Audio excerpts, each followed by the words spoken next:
Hey there, welcome to Takeaway with Sam Okus, a podcast from Nation's Restaurant News. I am Sam Okus, editor-in-chief here at NRN, and this is the show where I give you an all-access pass to the restaurant industry's most influential decision makers. This week, I am talking with Ronald Benjamin. Ronald is the Senior Director of Guest and Employee Experiences at Chipotle. Ronald's fingerprints are all over Chipotle. He's in charge of customer care, social media, the employee service center, and even the IT help desk. Basically anything that has to do with the guest or the employee experience, he's overseeing it. Ronald joined the podcast to talk about that big job, how the guest and employee experiences are interconnected, and how technology is bringing all of this together in one big opportunity to provide great customer service. In this conversation, you will learn more about how to leverage both AI and personalized hospitality to your benefit, why you should be proactive in addressing anything that goes wrong with your guest, and what is one of the best things that you can possibly be doing for your employees. Jumping now into my interview with Ronald Benjamin, the Senior Director of Guest and Employee Experiences at Chipotle. Also, don't forget to stick around after the interview as I will share my 5 takeaways from this discussion, actionable insights that you can take with you on the go. Have you heard about the California Food Service Instant Rebate Program? You can save up to $3,000 instantly on energy-efficient food service equipment when you purchase from participating dealers. Find out more at www.caenergywise.com/instant-rebates and find a participating dealer near you. Skip the paperwork and save instantly on your food service equipment. That's www.caenergywise.com/instant-rebates. Okay, Ronald Benjamin of Chipotle is joining me today. Ronald, thank you so much for joining. Ronald, you have a pretty important job at Chipotle, especially considering the direction Chipotle is going in today. But can you tell listeners what is your title and then just unpack that a little bit, what you are responsible for at Chipotle? Absolutely. Thank you so much for having me today.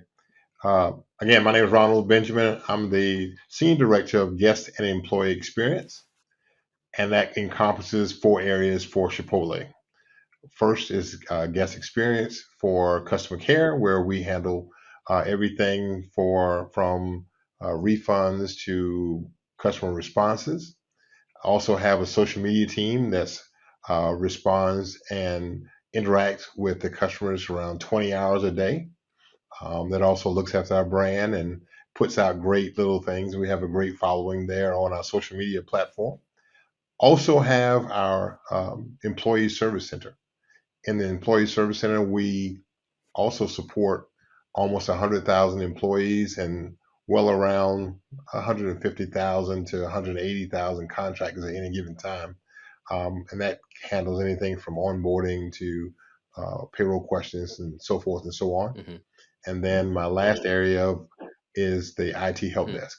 In that area, we support all 3,200 plus restaurants globally, and we also help with any questions they have around the equipment. Gotcha.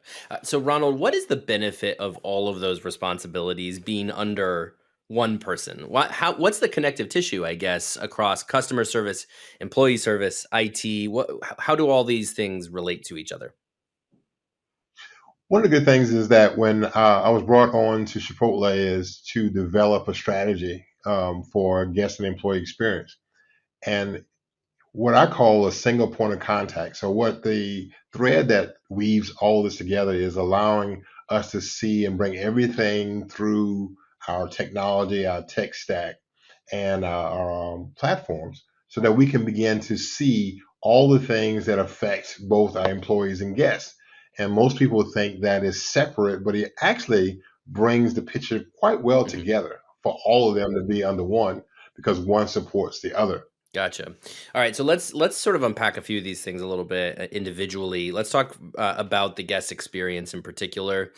How would you describe the Chipotle guest experience today and sort of the evolution of it in the past 5-6 years or so? Changed Mm, drastically. I will tell you that we went from mostly emails and some um, early chatbot. The pandemic us rushed us into the digital transformation, but we were already well on the way. So that allowed us to really just ramp things up real quick and open that up for us. So we use platforms. The channels we use are voice, email, and chat, and of course our app for web app, in which we're really meeting people where they Hmm. are. Right, that's the important thing. And most people use their cell phones, and either they're texting on it or they're talking on it. And we wanted to open that up to give lower the level of effort that our customers and our employees have to get into us. But the employee side was really a great transition to that.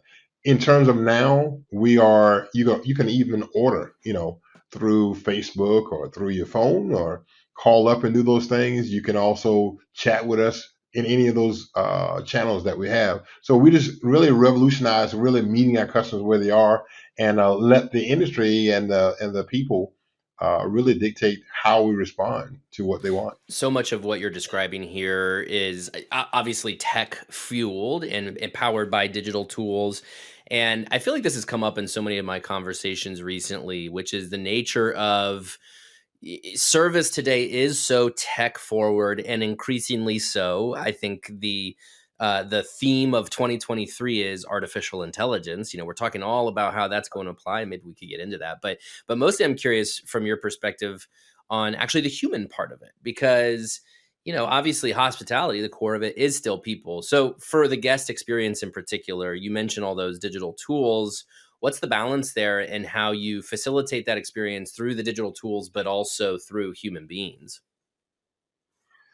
Well, it's a delicate balance, but what we found was that people wanted to be helped efficiently and effectively.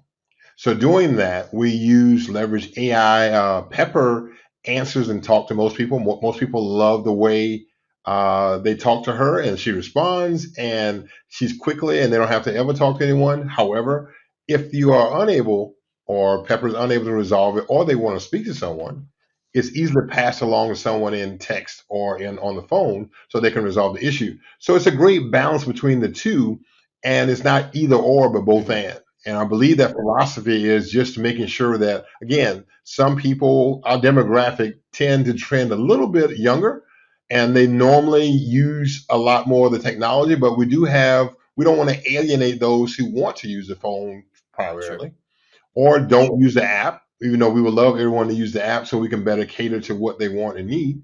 But that's what we balance it out very well. However, you realize that probably using AI and from that part of the business, probably 400, 500% more in the last 3 years than we were prior to the Hmm. pandemic.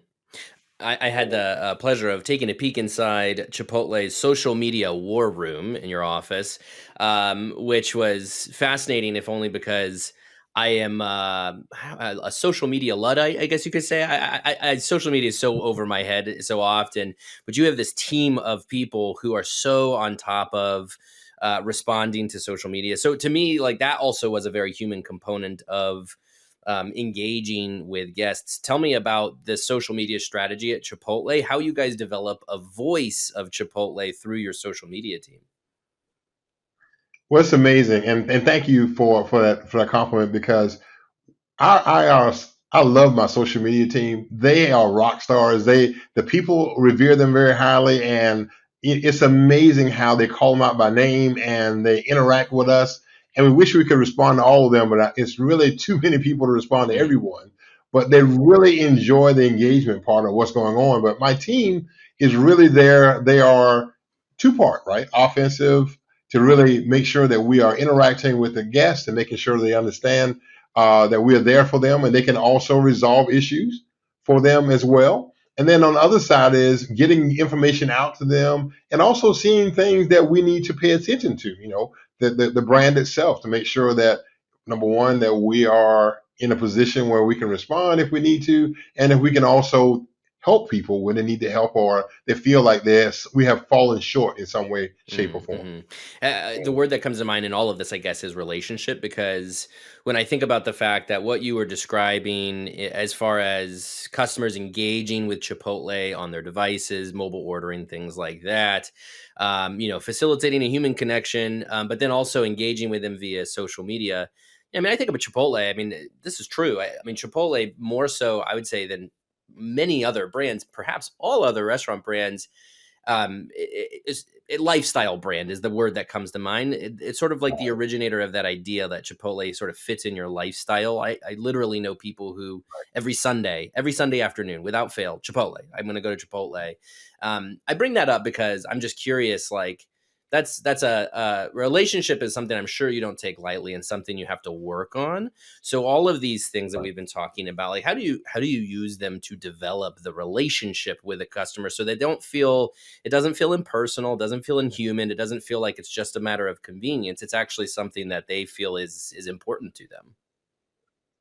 The basis for our restaurant experience is you walking into the restaurant and you engaging with the employee down the line and getting that little extra, that guac, those kind of things going down the line. And it's been a challenge in doing the same thing with the digital experience. But the voicing, say, like Pepper and our social engagement teams, media teams, it's just that we want to make sure that you are not treated like a number. We are speaking to you like a friend, and you are part of the family. And when we're talking to you, and when we're servicing you, and when we are responding to you, we want you to understand that again, we appreciate you at Chipotle, and that you are the best part of what we Yeah. do. Are you at all? Do you have any touch to the loyalty program at all at Chipotle? Not, I don't control anything of that. That's a total separate part of it, but we work together because, again, all the things that we do support Yeah, that to encourage people to come back. And we find that even when people, there are exchanges or things that happen, we make those things right, and they end up coming back more often because they had an encounter with us. And how often does that happen when you have a bad encounter and people come back and spend more with you as a result of them encountering you? So that's a testament to our team and our brand, and the quality that we bring forth, that people trust us enough that we will get it right and they will come back and see us sure. again. Well, and I asked that because, as I understand, in your resume, you came from Delta, right?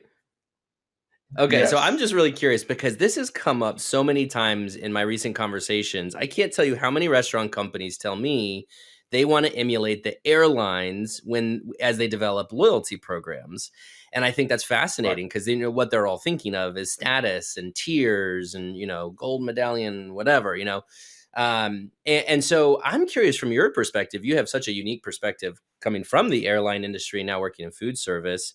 Um, what are some parallels? What are some potentials? What's the opportunity for food service that maybe you learn from an airline industry? What are some things you brought with you from that industry? Sure. In doing that, there's certain things that happen that you wanted to be able to respond quickly and effective.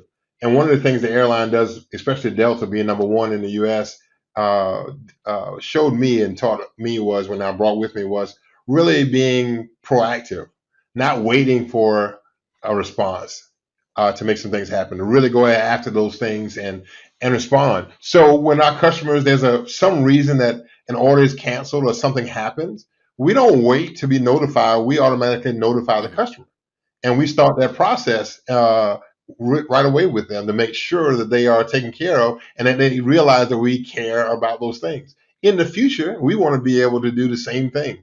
We right now we just redid the loyalty program, and that was based on the contents that we had and all of the data that we had, and people making suggestions around exactly how they want to encounter the program. And it also allow us to do personalized care, so we can understand how this particular, like you said, someone going every Sunday, we would treat them a little differently than we would treat someone else, that comes once a Mhm. year around, because again, they built up points, they get more points, they get loyalty things that happen for them that perhaps other people wouldn't happen. And what happens as time go on, the strategy that we built into place for guest and employee services allow us to employ those things as they come into the phone system, as they come into the chat, so we can treat them differently and bring them in. Although we want everybody to receive service. But again, you take care of those who patronize more. There's a little different there. It's something there, to help them, give them that status, and also show them the benefits of being a loyalty member with Sure, us. yeah, it's fascinating. And I think, thinking again of the airline industry, recently I was flying and I was sort of struck by how much in 10 years or so the process of flying has changed because of technology. Just you check in 24 hours in advance on your phone, you just pop your thing down. I don't Right, even walk to the little kiosk anymore and print out my thing. It's right, amazing. And where I'm going with this is, I think restaurants are in that transition now where, in the next couple of years, even now, we will not even remember what it was like not to have digital ordering, right? So I bring that up to ask you about the role of technology, because we've talked a lot about technology here. So much right. of Chipotle's evolution in the past several years has been focused on technology. Where is this going? I'm just curious, from your sake, what do you think is sort of becoming of all these technological digital changes in food service, specifically at Chipotle, of course, what you can speak to. We talked about Yeah. AI and how that's big this year. I guess just like if you look in your crystal ball, what do you foresee for the role of technology at Chipotle specifically? Well, I tell you, our strategy has been to reach as many people as we possibly can. And a large percent of our new restaurants are Chipotlanes, and those are really just drive through. So you order ahead, you go through the lane, and you never have to get, you can either get out of your car, go inside and pick it up, or go straight through the lane, but there is no way to order inside the restaurant. Hmm. You just pick it up to the drive through and keep going. So, and also we've also invoked the geofence. So when you come to the restaurant, it will prompt you and tell you your order is ready. So therefore, there's no more waiting or thinking about what's going on. And also uniquely, when you're placing your order, and I do this all the time because my kids are in different states and that kind of thing, and they want Chipotle. And sometimes I send them Chipotle, and it'll ask you, "Are you sure you want to place this order in Texas when I'm in Columbus, Uh, Ohio?" To make sure that you don't send it to the wrong place. So always trying to do different things. And we also looking at technology to help us with our employees because we feel that our employees is where the value is in our business. If it wasn't for them, we wouldn't be where we are today. And we have things like Chippy. Chippy is the automated machine that allows doing all our chips and things for us, and we're testing that out right now so that we can spend more time on customer service and less time on mm, prep. mhm. We also just made a $50 million investment. We are testing out some other technologies where the food on the front line can come through and we can prepare foods through that. So again, we can spend time on preparation and customer service, greeting our guests, and really making sure that we step up the white glove service in our restaurants and not be worrying about doing the back and forth. So really just focusing on the future with this as well. Just making sure that we're able to greet as many people as we possibly can, increase our loyalty program where we can, again, incentivize people to come back with us and shop with us and reward those who do. And then leverage all the technology we can to really help us continue our trajectory on growth. We are looking at trying to get to 5,000 and to 7,000 restaurants.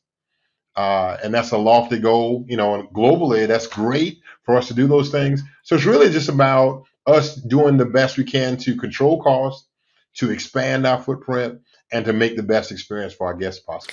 First off, I need to tell my dad to get a job at Chipotle because I would love if I just got free Chipotle from my dad at random times. But second off, that you mentioned the investments in technology. I assume you're referring to the automated make line that you guys invested to. Right. And apologies, the name of the company fails me, but um, that's Hiking. right. That's right. Tell me about that because is this a course for Chipotle to invest more and more into technology in this way? Are you looking at other aspects of the restaurant operation to figure out like, oh, let's look at this part of the operation. Maybe we can find a technology out there that's going to help us automate that. Or I imagine that's how you guys must spend a lot of your attention for the future. Absolutely, and that was the really the goal of this investment, right? To invest in our community, give back at the same time, help new entrepreneurs and new budding companies develop technologies that will help them as they grow, but help us as we grow. To make sure that again, restaurant business is a tough business. I mean, I have very limited experience in there on the front line, but I've gone out to my restaurant, spent time in there, and our people work Yeah, hard around that to make sure to provide fresh food every single day. Nothing is frozen. That's huge in this thing. So using technology hand in hand, not to replace our workers, but to make it better for them and to increase productivity and provide a great product is exactly where we're sure. going. Yeah, and it's a good segue into talking about the guest experience, being also part of, or I'm sorry, the employee experience also being part of your job. So talking about that, what are some of the core things you're looking at as you look to improve the employee experience? And how has that been a challenge recently? Because of course, labor for everybody has been tough. Explain to me what this all kind of looks like right now. Well, it's been exciting because we're ramping up now to hire over 15,000 people between March and May. This is our season. This is burrito season, what we call it. And hiring folk. And we were one of the first ones to start paying people $20 an hour. In restaurants. So it's really exciting to see those coming on, and that's where I come in because I support. My team supports all the way down through answering the phones and the emails and the automation that comes in with people starting to work. And it either makes a great experience when people come to a Chipotle on how well and how fast, how easy it is for you to get your paperwork done and actually get on the front line and start doing what you do in training and actually preparing things on the front line. So that's important to us. So we're looking at automating. How can we do a better job of automating? And there's a project in place now about how we can improve that and make that process shorter and more effective around that. So we also look at and value how our employees, the level of effort that our employees have to leverage the technologies and the tools to process these things. So we're always looking at change management and continuous improvement and investing in new systems internally as well to make sure that we can answer the phone, we can chat with them, we can have emails that's automated that no one ever have to touch, and all we have to do is work on the major problems or the things that pop up that needs a human touch. That we really the monotonous day-to-day mundane things, automation can step in and do those things for us. Yeah, it's sort of the age old question now of, especially in QSR and fast casual, the opportunity for automation, seems to suggest a future potentially without employees, without humans behind the counter. I mean, that would be way, way off. But you've even seen it with some concepts today. I mean, it's kind of right now a novelty, but theoretically, you could replace a lot of your employees with technology, probably in the not so distant future. What's Chipotle's approach to that? Because I know that with hospitality being key, I'm sure you're not looking to go completely humanless. But what's the balance? I guess I Right. would ask between the technology and the human. Well, I think we want to keep that balance because it's the human element that makes us who we are. Because when you're coming down, one of the things our founder and especially our CEO Brian now really drives is that experience in a restaurant makes all the difference in the world. Why people love us and interacting with us that you cannot get with a Mhm. machine. And even though you can say I want a little extra, those kind of things, but actually having that interaction, making it fun, and really having that human face upon you entering in the restaurant and you being happy with that, that's priceless. And I think that we won't ever, I can't say ever, but I would say we are not moving toward removing our employees. Again, we want to make sure that we're able to be more effective, more efficient, and doing a better job and making sure that we have culinary delight at the end of the Mhm. day. What do you think employees want out of a job at Chipotle? Because I think a lot more people do see. food service, thankfully, as a career today. Chipotle was really one of the first companies to say, "Hey, we're gonna give you some ownership here. You're gonna become a restaurateur," and more and more people see that a job in food service can be lucrative and long. It doesn't have to just be sort of your first job out of high school or whatever. But I'm curious, Chipotle employees today, what are you hearing from them that they want, and how are you trying to give that to them? Well, they want to be a part of the process, like you were talking about now, and part of that is having that ownership. And that ownership is we're proud to say that within 3 or so years, 3 to 4 years, you can be running your operation with us. And, we have this pathway that you can make over $100,000 and running and going through the process in 3 to 4 years to really do those things. Where does this happen? I mean, a lot of other QSR industries, it takes you 15, 20 years to get to that place. And we have in place, because we are all company owned restaurants and the structures in place, and we value our people. I mean, and they are really hardworking and really understand the importance of doing a great job with that. Mhm. The other thing is our benefits are second to none. Really, you think about this, we have a zero cost education. You can go to college and get your degree from us without paying 1 cent, because we'll pay for college for you. And we have several options for you to do those things and get certificates and to enhance your experience with that. And again, we are global, so therefore locations, changing places, and you want to see somewhere different, the options are there. So it's really, a growing industry, and the upside is that we're continuing to grow. We said we're going to do another, several hundred restaurants this year in 23, and we had a fantastic year last year. And you see our track record, we continue to grow. And what we want to do is really make it a place for our employees, and we listen to our employees. And that's why we take the time to make sure that we put things in place to support them for their success and the success of the business. The rate of growth is obviously incredible, and probably leading the restaurant industry right now. And it's amazing to think, to go from, three to five, six, 7,000 locations in fairly short order. I'm sure it will be. That's hard, and you have to scale a lot of systems there. So you have to scale these systems of taking care of the guests, taking care of the employee. How are you preparing for that? How can you scale all of this without it ever going off the rails? Well, it's a unique balance. We have partners that we partner with that are an extension of our teams that allow us to scale up and scale down, and we know that this time is coming. So we can go from the season right now where we're going along pretty successfully, and then the next 3 months we expect things to get fly out the door, food to fly out the door, and a lot more people come to visit us because it's springtime again, and that's when normally people start the trek, the 6 months, 9 month trek, where everybody starts eating out again and really start coming back in the restaurants even more so than they have in the past. So it's really been we balance it out. We really plan for the future again using technology and leveraging the data that we find and understanding the patterns of our guests, and also looking at how we can support we listen to our people, and they tell us where we can make improvements, and they're thinking just like we think.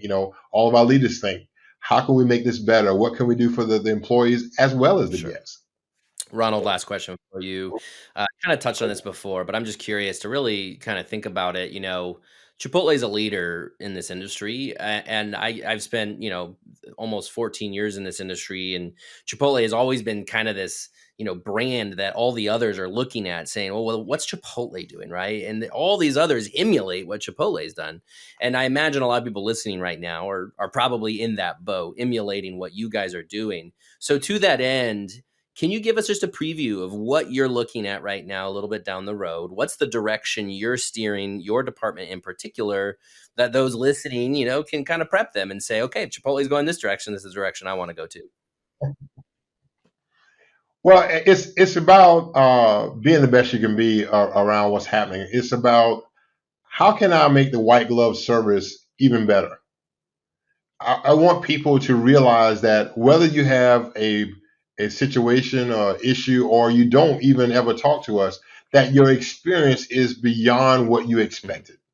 So when Pepper speaks to you in terms and uses our quirky voice, that you smile and you think about that. If you need to call us with something, with feedback or whatever, that we are actually interacting with you, those things. We want to leverage technology, be able to use chat technology, Business, and so forth and so on. We want to be able to extend, continue to do things, fun things in our social media uh, team, as we always been in. We always do TikToks and different things of that. We just released our recipe for the vinaigrette dressing, which went over great with us. So we're always putting out new things with that. So the future is more the same. How can we elevate the Mm. experience, make it to the place where where you have, we separate ourselves from others, but we're giving the customers more than what they Mm. bargained for.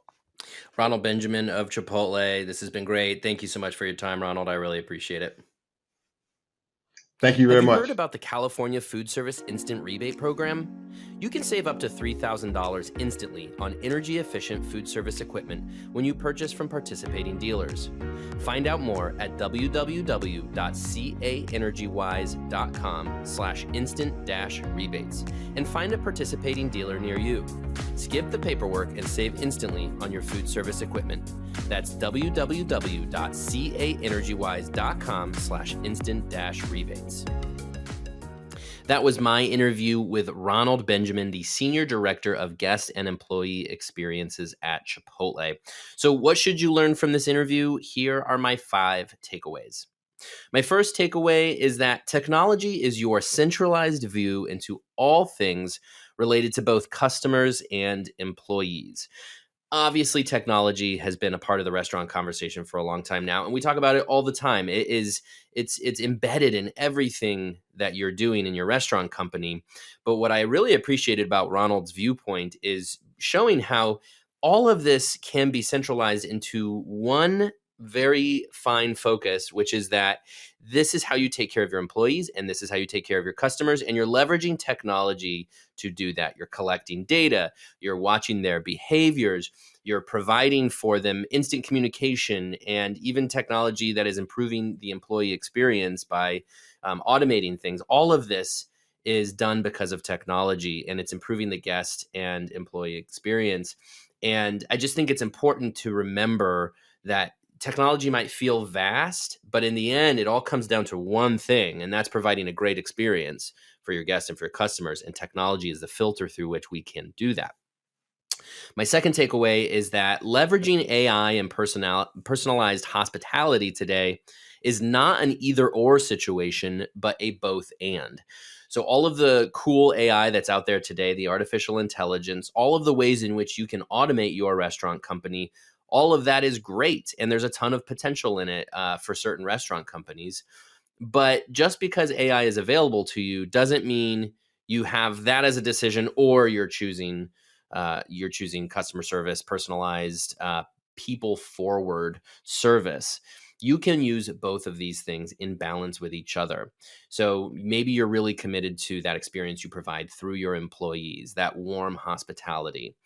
You can still leverage AI too. And that's what Ronald is talking about Chipotle doing. They use Pepper, the Chipotle's artificial intelligence, to automate a lot of things like communication with guests and ordering things like that. But when you reach the limit of Pepper, you can bring in a person. If somebody still needs to talk to a human being, that can happen. And so the point is that again, you're not just choosing either AI or people at the center of what you're doing. You're figuring out how to use both AI and people into one service for employees and for guests that leverages the strengths of both sides of that. My third takeaway is that you should be proactive in addressing anything that might go wrong for the customer. So if something goes wrong, if an order is you know that it's going to be wrong, or if there's something out of stock or whatever it might be, if you have an inkling that something's going wrong with a customer, don't give them a chance to contact you. Don't wait until they respond. Don't wait and see if they notice. Get ahead of it. just address it, fix it right away. Even if it's pointing the mistake out to the customer, if you come out and fix it, address it, and make it right, they will be so much more thankful for that than if you did it after they had to address it. I love that Ronald has experience from Delta Airlines. That's where he came from before Chipotle. And he was saying this is a tip he took from the airline industry and from Delta, in that you get ahead of this, because if you fall behind and you have to, and you're responding to customers after they have complained, you're losing the narrative and you're losing the customer too. So don't wait for that to happen. Be proactive. My fourth takeaway is that customers who had a bad experience get corrected tend to come back even more. So that's going back to that being proactive.